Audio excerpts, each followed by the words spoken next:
Moment préoccupant et donc décisif de l'histoire de notre pays.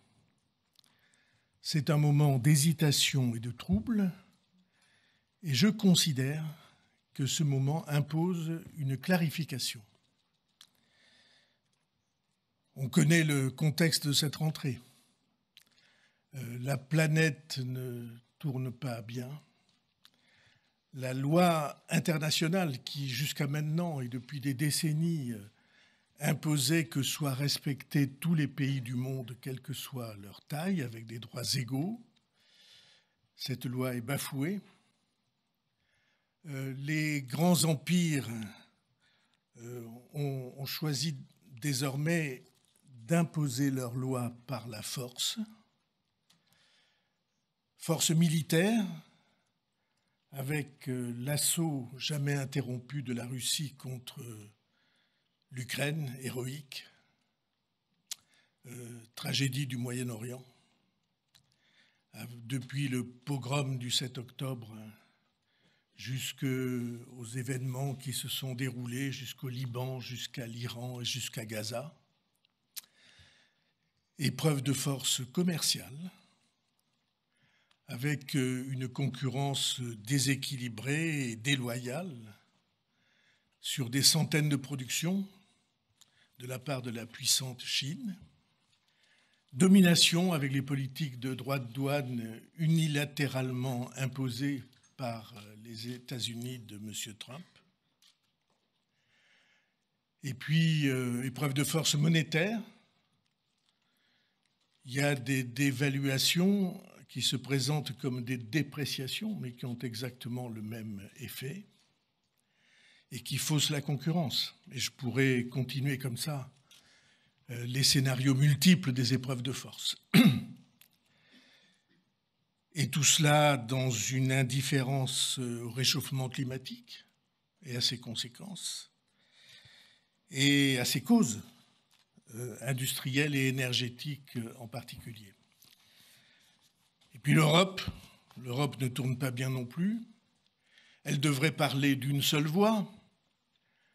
Or, elle est trop souvent divisée, chacun essayant de rechercher d'abord ses propres avantages. Nous avons 450 millions d'habitants, c'est un immense marché. Nous avons cru pendant longtemps que cet immense marché pouvait s'imposer de lui-même par son seul poids. Une puissance scientifique, technologique, industrielle, mais en dépit de l'effort constant qui a été celui de la France et singulièrement du président de la République, une impuissance politique. Mario Draghi, cette fin de semaine à Rimini, a prononcé une formule que je crois nous pouvons tous faire nôtre. Il a dit « Cet été, le rêve d'une Europe qui compte dans le monde s'est évanoui ». Et puis il y a notre pays, la France, qui est dans un dangereux paradoxe. Un pays incroyablement doué dans tout ce qui est au sommet de la pyramide de l'œuvre humaine, du savoir, des sciences, des mathématiques, de la chimie, de la génétique, de l'algorithmique, du quantique, et puis des technologies et productions de pointe. Nous savons produire des lanceurs, des fusées, des satellites, de l'électricité nucléaire avec des centrales de première force. Nous avons les armements, nous savons produire les armements les plus sophistiqués, les meilleurs avions du monde, les meilleurs hélicoptères du monde, des navires, des sous-marins, y compris nucléaires, des automobiles de qualité, pharmacie, chimie, la culture, le luxe, l'agriculture et l'agroalimentaire. Et cependant, quand on fait le bilan, un commerce extérieur en berne, parce que nous sommes dépassés dans tout ce qui est la base de la pyramide de la consommation. Paradoxe incroyable. plus fort au sommet de la pyramide, plus faible à la base de la pyramide. Dans tout ce qui est l'équipement de la maison, l'électroménager, tout ce qui fait la vie de tous les jours. Et c'est ce paradoxe d'un pays à la pointe et à la traîne qui devrait mobiliser notre énergie et notre volonté de tous les jours pour préserver et conforter nos forces et pour corriger nos faiblesses. Et dans nos faiblesses, en dépit des efforts considérables, y compris de moyens qui ont été faits, l'éducation nationale, qui est dans les classements internationaux à la place où nous ne voudrions pas le voir, et d'abord et surtout pour ce qui concerne les fondamentaux, la lecture, l'écrit, les mathématiques et la formation des jeunes, 19% des jeunes au chômage. Ce chiffre a progressé de 2% en une année. Et cependant, paradoxe suprême, un jeune sur 5 au chômage et les entreprises ne trouvent pas de jeunes pour s'engager, pour progresser, pour prendre des responsabilités, pour construire des situations qui vont préparer évidemment l'installation dans la vie, et ne serait-ce que pour prendre la succession des commerçants et des artisans qui s'en plaignent tous.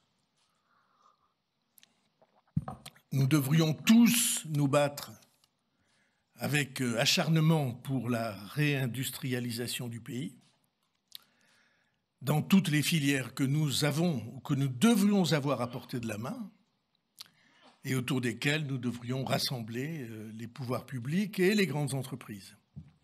Alors je sais combien des efforts ont été déployés ces dernières années, pas dire le contraire, pour créer les conditions du redressement de tous ces secteurs, de l'école, de l'emploi, de la création d'activités, avec des progrès notables mais insuffisants. Voilà ce qui devrait mobiliser notre volonté, la volonté de la nation, protéger et cultiver nos incroyables atouts et corriger d'urgence nos faiblesses.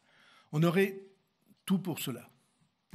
Mais un danger immédiat pèse sur nous, auquel nous devons faire face, non pas demain ou après-demain, mais aujourd'hui même, sans retard d'aucune sorte, sans quoi l'avenir nous sera interdit et le présent durement et lourdement aggravé.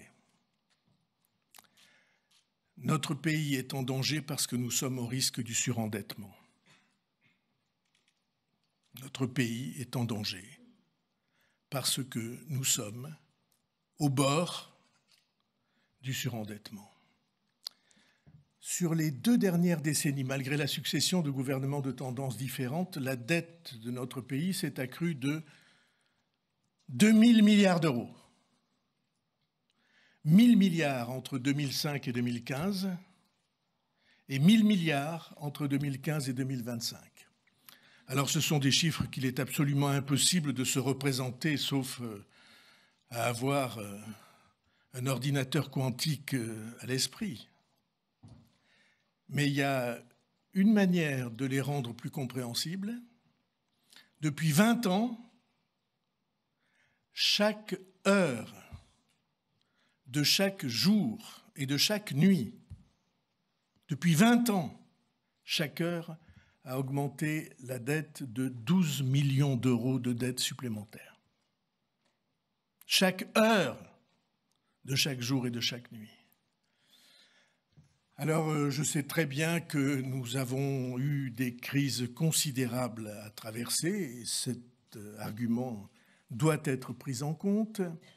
On a eu les subprimes et la crise financière en 2008 et 2009, et puis on a eu les gilets jaunes, et puis on a eu la terrible crise du Covid qui a paralysé la planète, et puis on a eu la guerre d'annexion déclenchée par la Russie, et puis on a eu la crise énergétique qui s'en est suivie, et puis on a eu l'inflation, et puis on vient d'entrer dans l'orage des droits de douane déclenchés par M. Trump.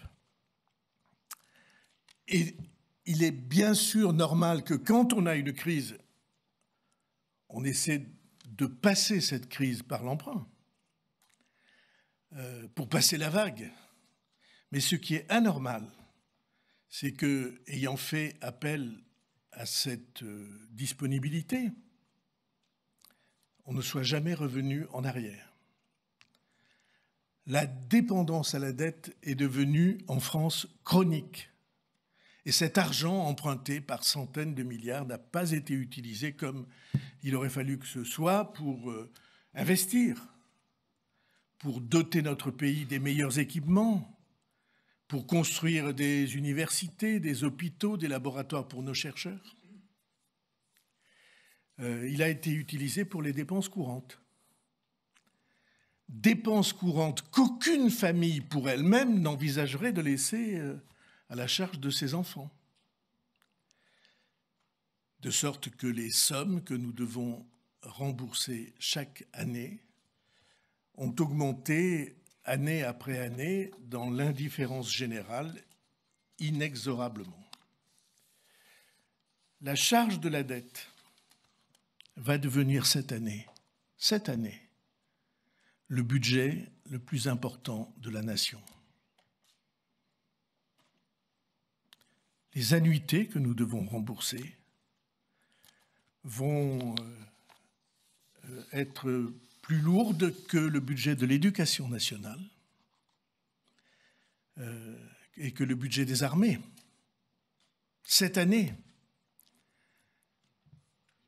Et si on devait regarder à peu près ce que ça veut dire, cette charge de la dette représentera à elle seule plus que l'addition des budgets de l'enseignement supérieur et de la recherche, du logement et de la justice. Additionnés. Et ça va croître tous les ans, inexorablement si nous ne faisons rien. L'an dernier, c'était 60 milliards. Cette année, ce sera 66 milliards. L'année prochaine, en 2026, au mieux 75 milliards. Et si nous ne corrigeons pas la trajectoire en 2029, dit la Cour des comptes, 107 milliards. 107 fois 1000 millions d'euros. Et notre pays, pour voir la dimension de tout ça, notre pays au rythme de croissance qui est le sien, c'est-à-dire croissance et inflation de l'ordre de 2% par an, notre pays crée chaque année environ 50 milliards de richesses nouvelles. Sur 3 000 milliards, on produit chaque année plus que l'année précédente, c'est déjà pas rien, de l'ordre de 50 milliards. Et sur ces 50 milliards créés par les Français, 10 milliards supplémentaires chaque année sont captés par les intérêts de la dette. Ça veut dire que c'est 20% du progrès de la France qui est capté par cette charge et cette menace, qui est confisquée chaque année. Et c'est exactement la situation que trop de familles, trop d'entreprises et trop d'associations connaissent bien. C'est terrible de devoir aller chaque mois à la banque pour emprunter de quoi rembourser les mensualités des emprunts précédents. C'est terrible. Et beaucoup de Français le savent très bien. Et comme vous êtes de moins en moins solvable, vous empruntez de plus en plus cher. C'est ça le cercle vicieux. Et il n'y a aucun moyen de s'en sortir si on ne prend pas conscience de la gravité de ce risque et de cette fatalité. Alors je sais bien qu'il est beaucoup plus facile d'ignorer tout ça, de faire comme si on pouvait continuer sans rien changer, et sans rien changer en particulier à nos habitudes. Mais si le chemin que nous choisissons est de faire semblant, de feindre que le problème n'existe pas, Alors je vous le dis comme je le pense du plus profond de moi-même, nous ne nous en sortirons pas. Nous, France, tous ensemble, nous n'en sortirons pas comme État et comme société, parce que c'est notre liberté qui est en jeu, c'est notre souveraineté et notre indépendance. Car si l'on est dépendant, toutes les familles le savent, si vous êtes dépendant financièrement pour un État, c'est comme si vous êtes soumis militairement. C'est la même chose. Dépendre des prêteurs pour une famille, dépendre de la banque, parce que vous êtes menacé de saisie, pour une entreprise, parce que vous êtes menacé de redressement judiciaire, ceci n'est pas une situation qui vous permet de vous épanouir et d'être heureux. Et autant que je le pourrai, je ne laisserai pas notre pays s'enfoncer dans ce risque. Parce que c'est notre liberté qui est en jeu. Alors je ne referai pas devant vous, je l'ai déjà fait, la liste des pays qui nous entourent, qui ont été rattrapés par ce cauchemar et des sacrifices qu'ils ont dû consentir. Le Canada, des grands pays, le Canada, la Suède dans les années 90, la Grèce, l'Italie, l'Espagne, le Portugal dans les années 2000. Et on sait bien ce qui se passe, on coupe dans les retraites, 30% de moins dans certains pays. On coupe dans les salaires de la fonction publique, 15% de moins dans certains pays. On licencie des fonctionnaires et on augmente massivement les impôts. Dans le pays, la France, qui paye déjà le plus d'impôts. C'est ça la fatalité. C'est ça ce qui nous menace et ce sont des menaces auxquelles personne ne peut échapper. Mais non seulement ça, mais la puissance du rapport de force avec les prêteurs, ceux qui vous prêtent l'argent dont vous avez besoin.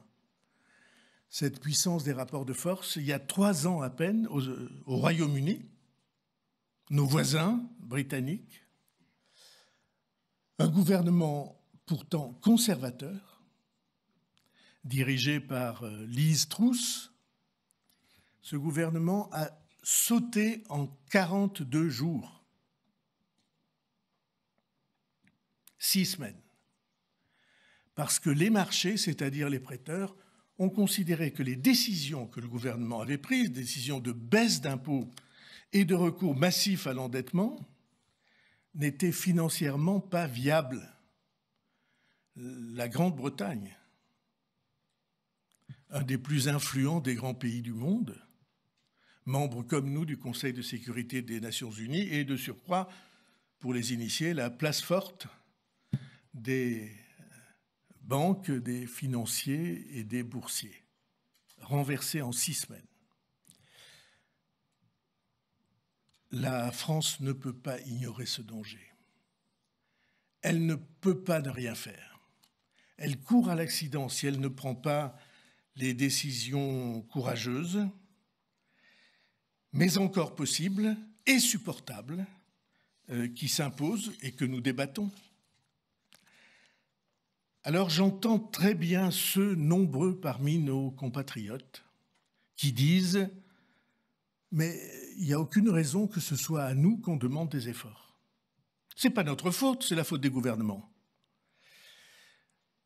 Et donc c'est aux gouvernements qui se sont succédés qu'il faut demander des comptes, pas à nous. »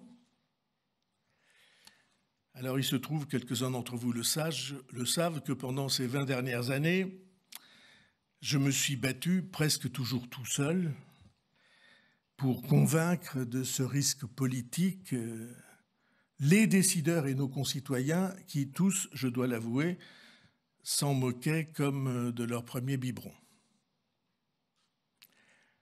Mais cela me permet de rappeler à tout le monde que la dette, ce ne sont pas les gouvernements qui la consomment. Cette dette colossale, elle a été, année après année, consommée en dépenses courantes et en protection de nos concitoyens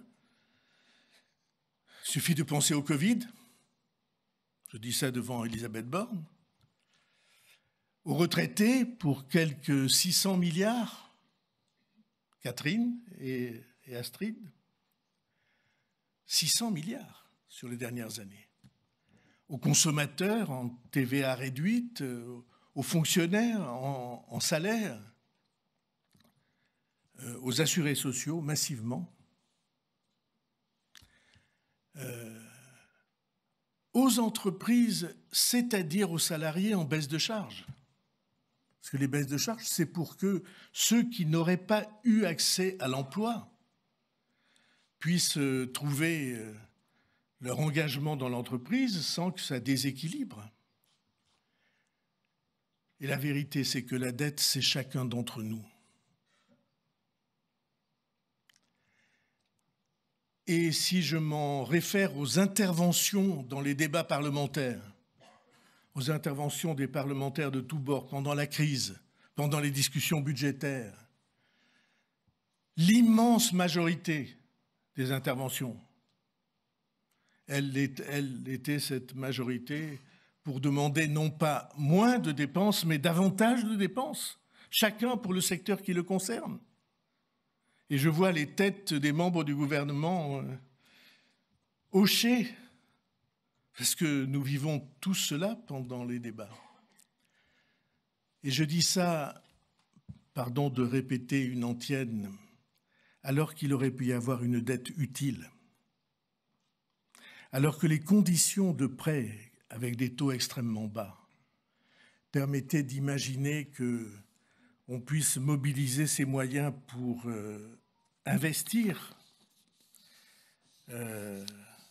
Mais ce n'est pas le choix qui a été fait. Nous avons choisi non pas l'investissement, sauf ces dernières années à l'initiative du président de la République avec France 2030, mais pour l'essentiel, pendant des décennies, pour les dépenses courantes. Et donc, comme on dit depuis longtemps, comme les économistes savent ça très bien, la mauvaise dette chasse la bonne. Et donc la menace est là, l'explosion des taux d'intérêt, pas seulement pour l'État, mais pour chacun d'entre nous. Et ça signifie très simplement qu'il devient trop cher de construire, qu'il devient trop cher d'acheter un appartement, que le secteur du bâtiment est bloqué, avec des centaines de milliers d'emplois, qu'il est impossible d'acquérir des voitures ou d'équiper la maison. C'est ça la conséquence directe, familiale, en dehors des menaces qui pèsent sur l'État, menaces directes et familiales pour les Français. Avec une loi qu'on connaît tous très bien, les taux modérés, c'est de l'oxygène pour l'économie, et l'explosion des taux, c'est l'asphyxie générale de l'économie. Et donc, je me battrai bec et ongles, et le gouvernement se battra en prenant tous les risques pour que ce danger soit évité par le seul moyen disponible qui est à mes yeux la prise de conscience des Français. Or, ce débat, qui est vital pour notre pays, depuis des semaines, a sombré dans la confusion. Et c'est pourquoi il faut une clarification. Le débat devrait être centré autour de la nécessité, je le répète, vitale, de dépenser moins et de produire plus, pour placer le pays dans la trajectoire nécessaire pour retrouver l'équilibre de la dette. Trajectoire en 4 années, jusqu'en 2029. Et ce débat a été, je le dis comme je le pense, dévoyé et déplacé.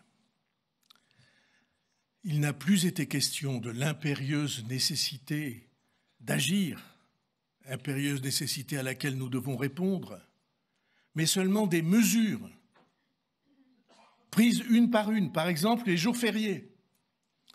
Mesures dont j'ai annoncé qu'elles étaient toutes discutables, amendables, améliorables, avec les partenaires sociaux et avec les parlementaires au moment du débat budgétaire, parce que c'est la mission du Parlement. Ne débattre que des mesures, c'est oublier la nécessité du plan d'ensemble. Or, c'est le plan d'ensemble. Sa nécessité et son urgence qui est la vraie question. Tous les débats exacerbés, passionnés sur les mesures, en fait, on sait bien, les débats conduisent à ne rien faire, à renoncer, et ils sont une impasse pour le pays. J'ajoute que ces derniers jours, sur ce débat, s'est greffé un mouvement de contestation radicale dont LFI et M. Mélenchon ont maintenant pris la tête, qui vise, selon leurs propres termes, à bloquer tout et à la grève générale. Il y a quelques années, M. Mélenchon avait défini sa stratégie. Pour obtenir à terme la révolution, il fallait tout conflictualiser, entre guillemets. Conflictualiser, c'est de faire de tous les sujets une guerre, un affrontement, parce que le conflit systématique mène au désordre et que le désordre abat la société. Il a revendiqué cette semaine devant ses troupes cette phrase qui a été rapportée: « Nous sommes des spécialistes dans l'organisation du bordel ».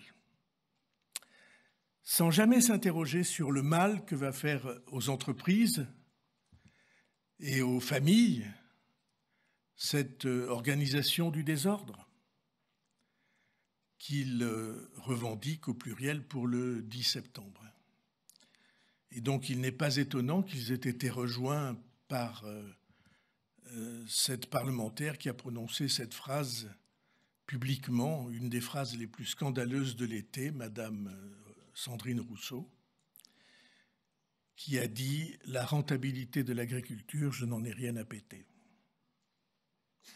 Phrase qui a été prise comme un crachat au visage par tous les agriculteurs, tous les paysans et tous ceux qui les respectent et qui les aiment et considèrent qu'ils sont, ceux-là, par leur travail quotidien et par leur courage, une élite de la nation.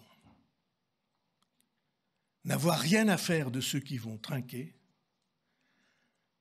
tout pour abattre ceux qui essaient de s'en sortir, et de surcroît l'enfermement dans le communautarisme, voilà où ces mouvements veulent conduire notre pays.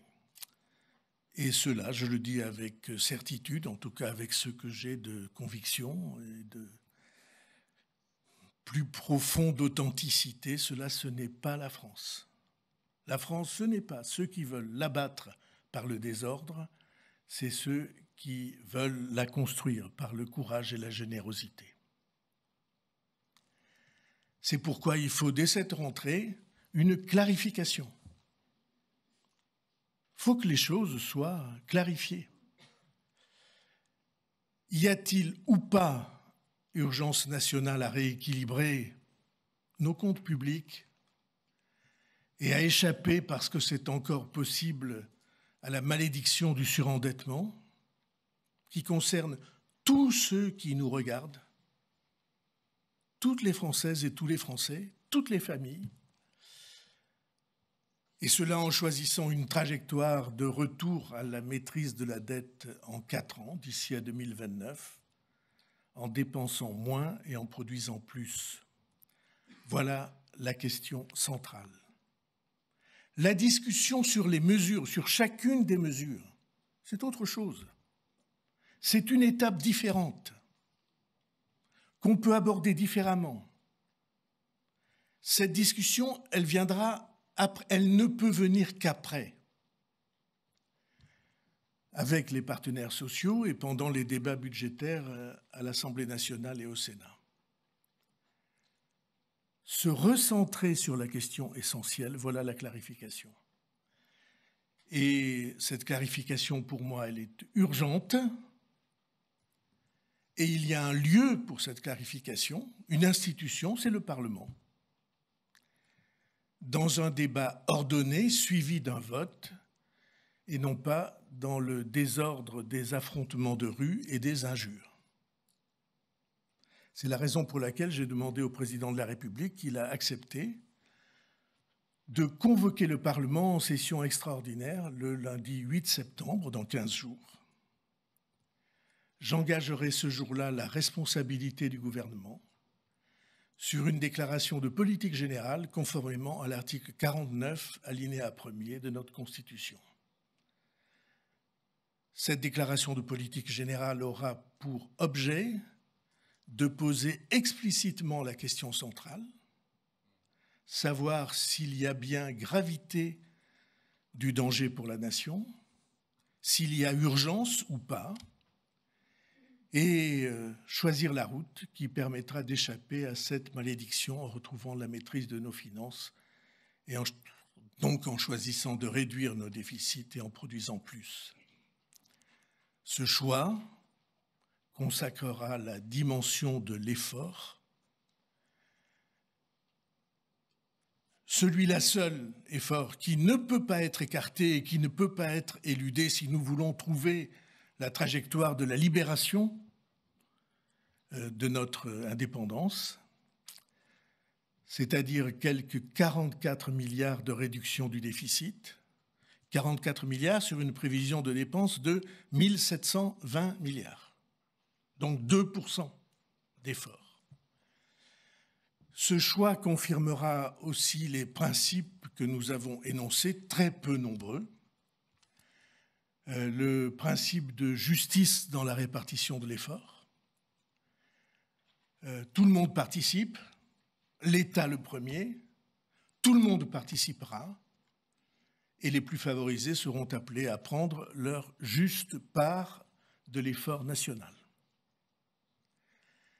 Et la discussion sur chacune de ces décisions, sur chacune des mesures de ce plan d'urgence, cette discussion aura lieu ensuite, en pleine lumière, sous le regard des Français, au cours de la négociation avec les partenaires sociaux et au sein des deux chambres du Parlement.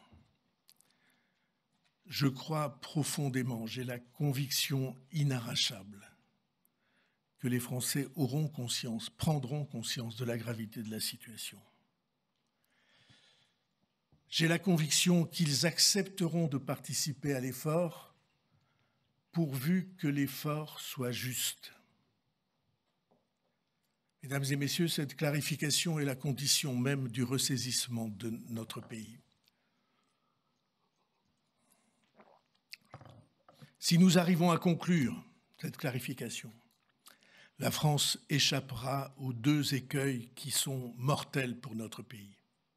L'impuissance à retrouver l'équilibre et le désordre qui détruit tout. C'est l'essentiel qui se joue. Et je voudrais vous dire que cet essentiel-là, il se joue pour ceux dont on ne parle jamais. Ceux qu'on oublie tout au long de ces débats. Et ceux, en fait, au nom de qui nous devons nous exprimer aujourd'hui, c'est-à-dire les enfants. Je ne veux pas que nous leur laissions un monde écrasé de dettes, un monde dans lequel ils se trouveraient découragés parce qu'ils seraient décourageants. Je voudrais vous dire ça simplement, c'est en pensant à eux que nous devons prendre ces décisions. Eux qui ne peuvent pas s'exprimer, eux qui ne votent pas encore dans le débat, mais qui sont ceux-là même pour qui nous devons réfléchir et délibérer et choisir le chemin. Et je suis persuadé que nous devons y arriver en adultes responsables, et pardonnez-moi de ce mot, en adultes responsables et affectueux. Parce que les enfants, c'est le plus important pour construire l'avenir. Chacun désormais va être placé devant ses responsabilités. Le gouvernement prend les siennes pour clarifier les choses. Le Parlement aura le 8 septembre la décision entre ses mains et chacun s'engage devant les Français. Et c'est là, au fond, que la démocratie prend tout son sens. Je vous remercie.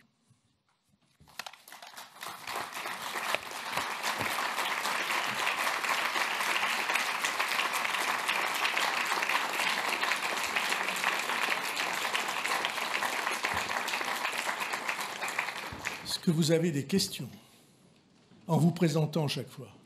Oui, tout à fait. Bonjour Monsieur le Premier ministre, Léonard Attal pour TF1 et LCI. Comment comptez-vous tout simplement obtenir la confiance de la représentation nationale sans modifier, si on a bien compris, votre copie budgétaire que vous avez présentée le 15 juillet? Est-ce que par exemple, vous êtes prêt d'ici le 8 septembre à faire un geste à la fois à destination des oppositions mais aussi des Français en, par exemple, renonçant à la suppression de 2 jours fériés? C'est à la fois pour les oppositions et pour les Français, visiblement, la mesure la plus impopulaire. Je vous remercie. Peut-être vous ne m'avez pas bien écouté. Je pense que la situation aujourd'hui, elle nous impose d'agir en 2 étapes. La première étape pour clarifier les choses, c'est qu'on se mette d'accord sur la gravité de la situation et sur l'urgence. Parce que je vous le dis du fond de ce que je vois, s'il n'y a pas cet accord minimal, ça ne sert à rien. On n'y arrivera pas. Il y a des moments où on a besoin de voir la situation quand la maison brûle ou quand on est sur le point de subir un naufrage. Il faut accepter de voir la situation. Il y a un grand nombre d'intervenants dans le débat qui s'expriment comme s'il n'y avait pas de problème. Il y a un problème majeur. La question est de savoir si nous sommes d'accord pour accepter la définition de cette question. Et après, il y a les mesures. Et les mesures, elles ne sont pas imposées, jamais. Les mesures, elles sont proposées, discutées et adoptées dans une double délibération, partenaires sociaux pour les mesures sociales et parlementaires, Assemblée nationale et Sénat. Personne n'impose des décisions toutes faites, ni à l'Assemblée nationale, ni au Sénat. J'ai dit que toutes les mesures étaient discutables. Je l'ai dit dès le 15 juillet. Toutes les mesures sont discutables, toutes sont amendables. Après, le gouvernement prend ses responsabilités. Il dit oui, on peut avancer, ou bien je considère qu'on ne peut pas avancer, auquel cas la discussion parlementaire prend le pas. Mais la question principale, c'est de savoir si oui ou non nous sommes d'accord pour dire qu'il se passe quelque chose de grave pour la France, auquel toutes les majorités ont participé sur ces 20 dernières années. Et ce quelque chose de grave, il impose que les décideurs, gouvernants, parlementaires et citoyens, au fond, prennent les décisions sans atermoiement. En tout cas, c'est comme ça que je vois les choses. Et s'il n'y a pas d'accord possible, alors je considère que l'action est impossible, c'est inatteignable, comme on le voit ces dernières semaines. Les débats sur toutes les mesures, celles que vous évoquez et d'autres, ces débats, ils se déroulent comme si nous avions le choix de ne rien faire. Et beaucoup de Français pensent qu'en effet, c'est pas si grave que ça. Moi, je dis avec vous et devant vous, il est impossible d'écarter cette question, sauf à trahir notre pays. Et ça se paiera très vite et très cher. Et donc, première étape, est-ce que nous sommes d'accord pour considérer que nous avons devant nous un problème d'urgence vitale? Et moi, je pense que la lucidité peut l'emporter. Je n'ai pas entendu. Si ce n'est pas le cas, vous partirez sans regret? C'est pas partir sans regret. La Constitution est extrêmement simple. Déclaration de politique générale, vote. Si vous avez une majorité, le gouvernement est confirmé. Si vous n'avez pas de majorité, le gouvernement tombe. Monsieur le Premier ministre, bonjour, Thomas Soulier pour Le Parisien aujourd'hui en France. Depuis quelques jours, on entend vos ministres dire si on tombe au mois d'octobre, ça sera le chaos financier, économique, peut-être social. Et vous-même, vous parlez de falaise ou d'Himalaya depuis des mois maintenant. En convoquant cette session extraordinaire et en l'avançant au 8 septembre, est-ce que vous ne prenez pas le risque d'avancer ce chaos, de déstabiliser les marchés financiers, de déstabiliser le monde politique et finalement d'avoir, plutôt que prévu, les effets néfastes d'une censure du gouvernement? Merci. Monsieur, c'est simple. Le risque, c'est la seule condition pour que les Français prennent conscience. On a réfléchi beaucoup pendant le courant de l'été. J'ai réfléchi beaucoup. Président de la République, on a réfléchi beaucoup. Et vous avez vu pendant tout le courant de l'été s'effacer la question de la gravité de la situation pour n'avoir plus que des discussions sur les mesures. Est-ce que c'est un risque? Oui, c'est un risque. Mais le risque supérieur, le risque suprême, c'est de ne rien faire. Le risque suprême, c'est de laisser se décomposer le débat public, la situation, de voir des affrontements, des gens qui disent on va tout bloquer, et au fond des gens qui pensent que c'est pas si grave que ça. Monsieur, c'est grave. Je ne peux pas le dire mieux. Et je vous signale que j'ai, depuis des mois, dit publiquement, si quelqu'un pense que c'est pas grave, qu'il vienne défendre cette position. Je n'ai vu personne défendre cette position. Personne. Aucun expert, aucun. Il y a des gens qui ont dit on ne va pas assez loin. On voit la difficulté. Il y a des gens qui ont dit peut-être on va trop loin. Mais personne n'a dit la situation n'est pas grave. Est-ce que les Français en ont pris conscience? Jusqu'à maintenant, à mon avis, pas tout à fait encore. Plus exactement, ils considèrent que peut-être c'est grave, mais c'est pour les autres. Pour les étrangers, dit un courant d'opinion. Pour les riches, dit un autre courant d'opinion. Or, je ne crois à aucune de ces solutions simplistes. Je pense qu'il faut la justice. Et il faut travailler cet équilibre de justice. Je pense qu'il faut que tout le monde sache que tout le monde va participer. Et c'est mon engagement. Mais rien faire, choisir de ne rien faire, c'est une condamnation. Et c'est cela que je ne laisse pas faire. En prenant des risques, parce que c'est le moyen que les Français comprennent que c'est grave. Bonjour Monsieur le Premier ministre, Hugo Capelli pour BFM TV. On a bien entendu que vous avez votre feuille de route, que le 8 septembre, vous l'aviez évoqué avec le Président de la République avant de faire cette annonce. Comment est-ce que d'ici le 8 septembre, vous comptez convaincre les autres formations politiques? Est-ce que vous comptez donc sur les voix, par exemple, du Rassemblement national et de Marine Le Pen pour rester à votre poste? Est-ce que vous allez recevoir Marine Le Pen ou encore Olivier Faure et le Parti socialiste? Votre survie dépend d'eux aussi aujourd'hui. Notre survie dépend de chacun des parlementaires français. Notre survie ne dépend pas d'étiquette. Elle dépend du vote de chacun des parlementaires français. Et j'ai toujours refusé, on me l'a reproché, de faire des différences entre les parlementaires. Je pense qu'ils sont d'une égale dignité. Et je suis persuadé que tout le monde va réfléchir. En tout cas, c'est fait pour ça. Et s'il faut recevoir tous les groupes parlementaires, je suis évidemment prêt à les recevoir. Mais je ne suis pas prêt à abandonner la logique, la cohérence et l'efficacité de ce que nous avons proposé devant les Français. Parce que c'est une question de survie de notre État, de l'image de notre nation et de chacune des familles. Bonjour Audrey Tison, France Info, la radio.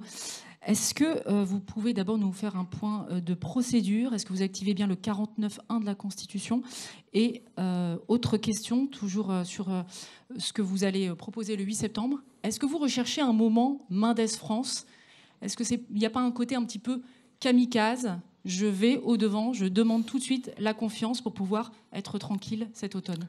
Madame, vous avez sur vos antennes, pendant des mois, expliqué que mon but était de ne rien faire et que le seul but qui était le mien était de durer. Précisément sur votre antenne. Et sur les autres aussi, je vous rassure. Mais comme je vous ai écouté, que j'étais là pour durer, pour rester envers et contre tout sans rien faire. Vous vous souvenez d'avoir défendu cette thèse? Oui, j'écoute, hein, je suis un auditeur. Et donc, vous avez défendu ça. Alors aujourd'hui, vous dites, mais vous prenez un risque, est-ce que ce n'est pas imprudent? L'image que vous présentiez il y a quelques semaines est contradictoire avec l'idée d'un risque qui serait imprudent. Je crois qu'il y a des moments dans la vie où seule une prise de risque réfléchie peut vous permettre d'échapper au plus grave. Puis vous dites Mendes France. Moi, je trouve que Mendes France a été pour notre pays quelqu'un qui a honoré le débat public et la conscience civique. Donc ce n'est pas un si mauvais exemple. Il avait duré 8 mois. Pardon? Il avait duré 8 mois. Oui, ça veut dire que j'ai duré plus longtemps. Et le 49.1? Oui, bien sûr, c'est le 49.1. Bonjour Monsieur le Premier ministre, Martin Baumer, France Info, France Télévisions. Vous répétez que le débat doit se faire autour de la gravité de la situation et uniquement autour de la gravité de cette situation. Ne craignez-vous pas, avec ce vote de confiance, que le débat ne tourne qu'autour de votre personne, pour ou contre François Bayrou? Qu'est-ce que vous voulez que je fasse? Que je m'efface? Bon, je vais vous dire, quand vous êtes engagé, quand vous êtes un citoyen engagé et quand vous êtes un homme public, vous êtes là pour prendre vos responsabilités, pas pour vous échapper. Pas pour dire « c'est pas moi, c'est les autres ». Vous êtes là pour vous adressant à vos compatriotes. Vous êtes là pour dire « voilà ce que je crois de plus profond ». Et c'est peut-être parce que depuis trop de décennies, on a essayé d'échapper aux responsabilités, en choisissant les accommodements, les atermoiements, les compromis excessifs, et en fuyant la vérité, qu'on se trouve dans la situation où on est aujourd'hui. Et encore une fois, ce que je dis là, je le dis depuis 20 ans. Parce qu'il n'y a pas d'issue à cette situation si nous ne sommes pas courageux. Et depuis le premier jour de mon engagement, j'ai essayé que les Français soient assurés qu'on ne s'échapperait pas. Olivier Bost, RTL. Monsieur le Premier ministre, vous demandez un vote de confiance à l'Assemblée nationale pour qu'ensuite des discussions s'engagent sur les mesures et vous dites que toutes ces mesures sont amendables. Prendrez-vous l'engagement de ne pas recourir pour faire adopter ensuite votre budget au 49.3, c'est-à-dire quelque part pour respecter le résultat des discussions?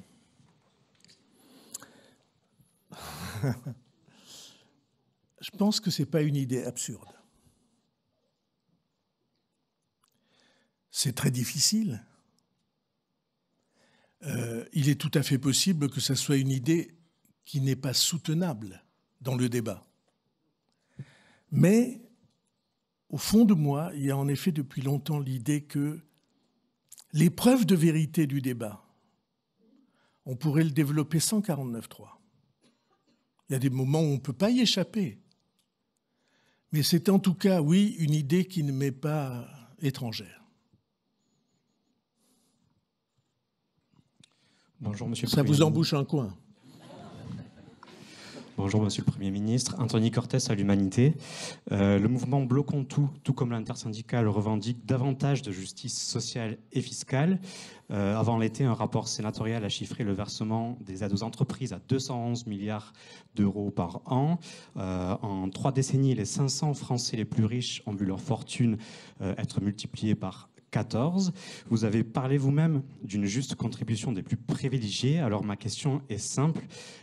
Comment comptez-vous mettre à contribution les entreprises et, dans un souci de justice fiscale, les plus fortunés? Alors j'ai lu attentivement le rapport du Sénat.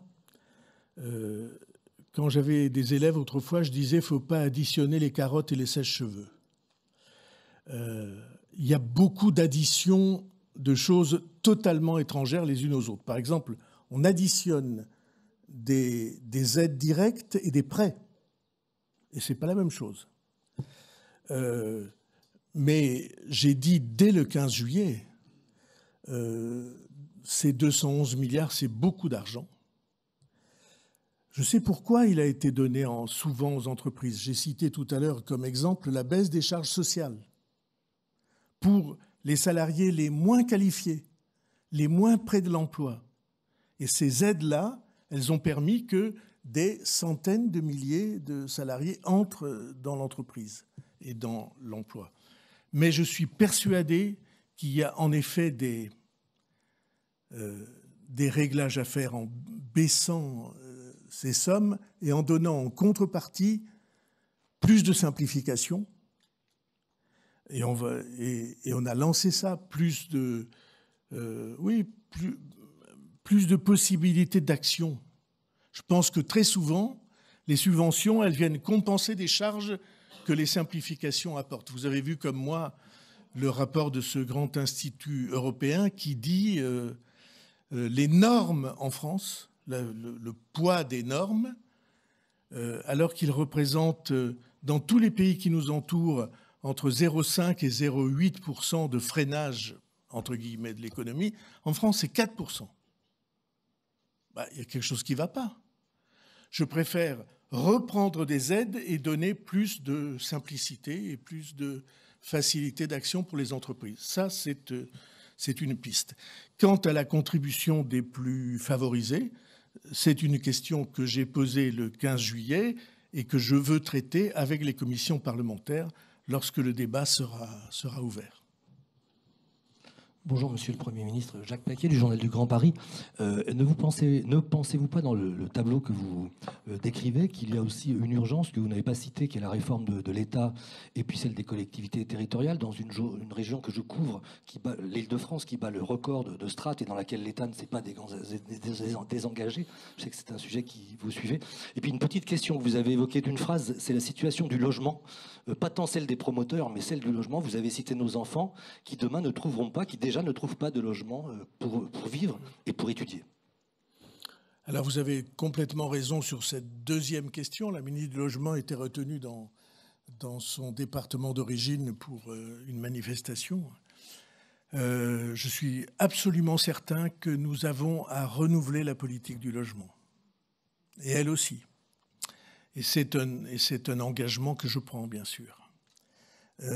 Quant à la première question, la réforme de l'État, nous avons commencé avec la réorganisation de l'État local, où toutes les structures qui portent l'action de l'État vont être soumises à un coordinateur pour donner de la cohérence et de la clarté, qui est le préfet.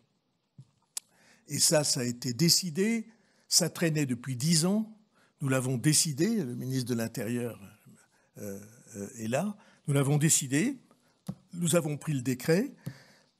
Et les aménagements législatifs nécessaires vont être examinés à l'automne.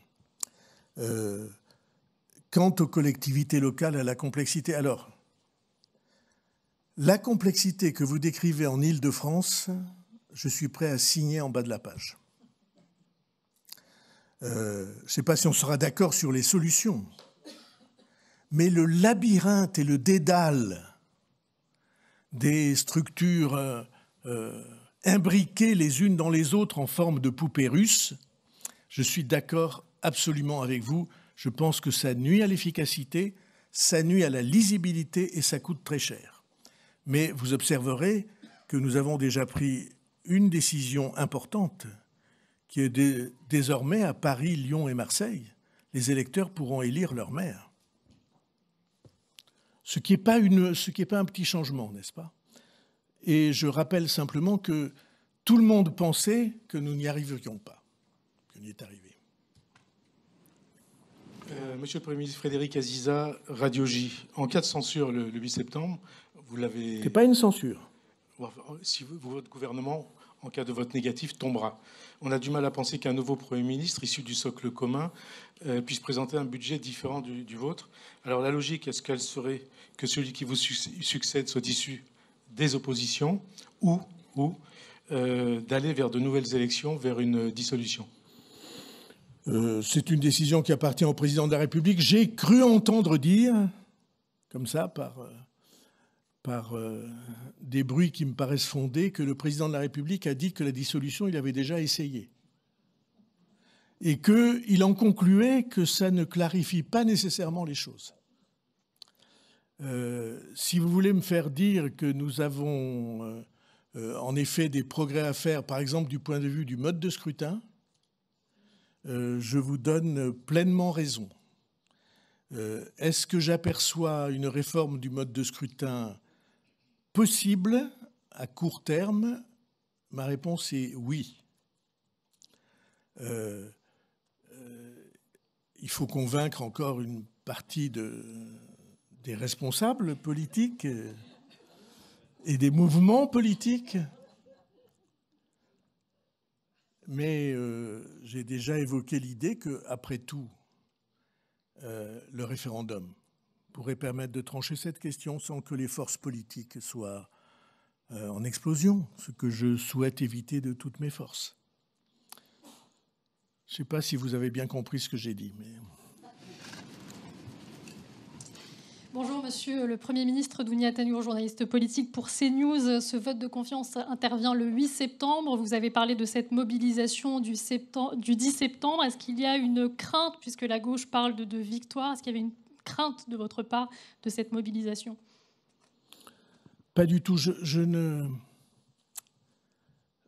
Vous m'accorderez que ces questions, je les développe, je les traite depuis très longtemps.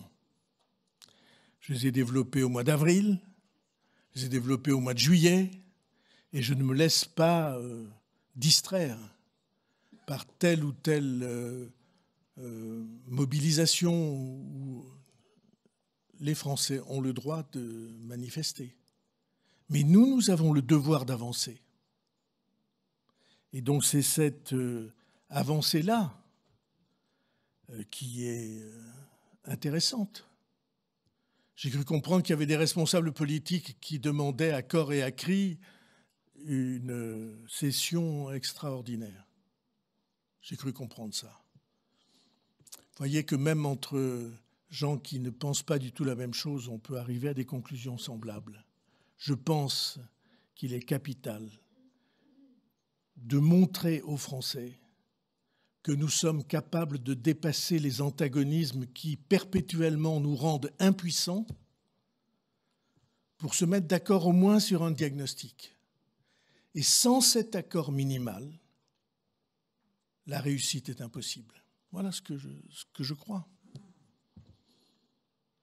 C'est fini. Eh bien, je suis très content qu'on ait passé ce moment ensemble. Merci beaucoup.